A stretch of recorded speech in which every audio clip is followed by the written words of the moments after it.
ମାଡ଼ି ଆସୁଛି super El Niño, ମରୁଡ଼ି, ବନ୍ୟା ଓ ତାତିର ତାଣ୍ଡବ ରଚିବ। ଆଗାମୀ 3 ମାସରେ ଘଟିବ ବିପର୍ଯ୍ୟୟ। ଏଲନିନୋ ନୁହେଁ, ମାଡ଼ି ଆସୁଛି ସୁପର ଏଲନିନୋ। ସାରା ବିଶ୍ୱରେ କିଛି ମାସରେ ଦେଖାଦେଇପାରେ ଭୟଙ୍କର ପ୍ରାକୃତିକ ବିପଦ। ଏନେଇ ବିଶ୍ୱକୁ ସତର୍କ କରାଇଛି ବିଶ୍ୱ ପାଣିପାଗ ସଂସ୍ଥାନ। ଏକ ଶକ୍ତିଶାଳୀ ଏଲନିନୋ ସାରା ବିଶ୍ୱର ପାଣିପାଗ ଚକ୍ରକୁ ଗଡ଼ବଡ଼ କରିପାରେ ବୋଲି ସତର୍କ କରାଇ ଦେଇଛି ବିଶ୍ୱ ପାଣିପାଗ ସଂଗଠନ। ସାରା ଦୁନିଆରେ ଆଗାମୀ କିଛି ଦିନ ଭିତରେ ସୁପର ଏଲନିନୋ ପ୍ରଭାବ ଦେଖାଦେଇପାରେ। ରେ ଆସିଥିବା ବିନାଶକାରୀ ଏଲନିନୋ ଭଳି ଏହା ପ୍ରଭାବିତ କରିପାରେ। କହିଛି ଯେ ଏହି ବର୍ଷ ସାରା ବିଶ୍ୱରେ ଅତି ଖରାପ ପାଗ ଅନୁଭୂତ ହେବ। ଜଳବାୟୁ ପରିବର୍ତ୍ତନକୁ ଗୁରୁତର କରିପାରେ ଏହି ଶକ୍ତିଶାଳୀ ଏଲନିନୋ। ବିଶ୍ୱର ଏକାଧିକ ବଡ଼ ଅଂଶରେ ମରୁଡ଼ି ଭଳି ସ୍ଥିତି ସୃଷ୍ଟି ହୋଇପାରେ। ଏହାଦ୍ୱାରା ଭାରତ ବି ଅନେକ ପରିମାଣରେ ପ୍ରଭାବିତ ହୋଇପାରେ। ଏହା ପ୍ରଭାବରେ ଆଗାମୀ ସପ୍ତାହ ଭାରତ ଉପରେ ବି ଏହାର ପ୍ରଭାବ ପଡ଼ିପାରେ।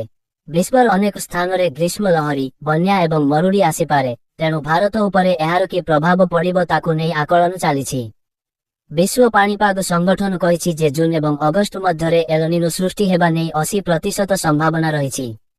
ଏହା ଅତି କମରେ ନଭେମ୍ବର ପର୍ଯ୍ୟନ୍ତ ଜାରି ରହିପାରେ। ବିଶେଷଜ୍ଞମାନେ କହିଛନ୍ତି ଯେ ଏହି ବର୍ଷ ଏକ ଶକ୍ତିଶାଳୀ ଏଲନିନୋ ବଡ଼ ଧରଣର ବିପର୍ଯ୍ୟୟ ସୃଷ୍ଟି କରିବାର ଆଶଙ୍କା ରହିଛି। ଏହା କିଛି ସ୍ଥାନରେ ଫ୍ଲାସ୍ ଫ୍ଲଡ୍ କିମ୍ବା କିଛି ସ୍ଥାନରେ ମରୁଡ଼ି ସ୍ଥିତି ସୃଷ୍ଟି କରିପାରେ। ଏହାର ପ୍ରଭାବ ଭାରତ ଉପରେ ମଧ୍ୟ ପଡ଼ିପାରେ।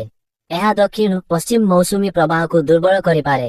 ତେଣୁ ଜୁନରୁ ସେପ୍ଟେମ୍ବର ମଧ୍ୟରେ ହେଉଥିବା ବୃଷ୍ଟିପାତରେ ହ୍ରାସ ଘଟିପାରେ। ଭାରତ ସହ ସାରା ବିଶ୍ୱରେ 3 ମାସ ପାଇଁ ମରୁଡ଼ି ସ୍ଥିତି ଦେଖାଦେଇପାରେ। ଏହାର ମୁକାବିଲା ପାଇଁ ଯୋଜନା ପ୍ରସ୍ତୁତ କରିବାକୁ କୁହାଯାଇଛି। ଦୁନିଆର ଏମିତି ଏକ ସ୍ଥାନ ଯେଉଁଠି ମାସ ଯାଏ ହୁଏନି ରାତି, 24 ଘଣ୍ଟା ଚମକେ ସୂର୍ଯ୍ୟ।